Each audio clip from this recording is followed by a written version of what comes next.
Под називот Ден за вас, Фондот за пензиско и инвалидско осигурување на Македонија во соработка со Министерството за труд и социјална политика, Агенцијата за капитално финансирано пензиско осигурување МАПАС и Општина Кочани го организираше отворениот ден за граѓаните.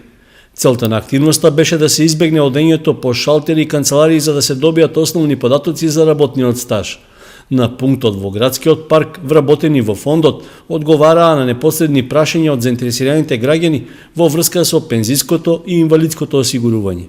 Фондот за пензиско и инвалидско осигурување познато е дека одржува отворен ден за населението во кој што одговара на потребните прашања во смисла на докуп на стаж, во смисла на изготвување на листа за проверка на валидни и невалидни пријави, кој што е основен услов за одење во пензија на странците.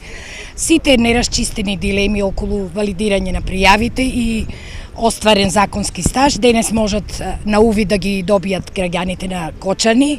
Дел од граѓаните се интересираа и за најавите со закон да се уреди можноста за откуп на неплатениот стаж од работен однос, за што според Арсова се уште се прават подготовки. А за ново најавениот закон веќе имаме во процедура кога ќе да се добијат конкретни инструкции во собранието, тогаш веќе ќе имаме и конкретен одговор. Сега е само стажот и регулирањето на стажот веќе утврден и оној што е платен за да се дојде до потребната основица за одење во пензија.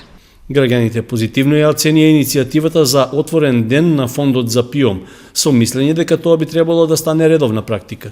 Имам работено во Атом, додека не се растори и не ми беше јасно колку имам стаж и оти сега гледам на телевизија што дават дека може да се докупува стаж, па за тоа дојдов тука, гледам истакнат пункто и да видам за да си проверам колку имам стаж. Секако треба почесто да има. Да, треба почесто да има, стварно една контрола да направат на нивниот вработен стаж до сега, што се работиле, доколку се, како е, дали е платено или не е платено. Во текот на 3 часа, колку што беше отворен пунктот на фондот за ПИОМ во паркот во Кочани, стотина граѓани добија одговори и информации на прашањата за својот работен стаж. При тоа им беа потребни само лична карта и матичен број, врз основа на што по електронски пат им беа соопштувани бараните податоци, а исто така можеа да ги добијат и во печатена форма.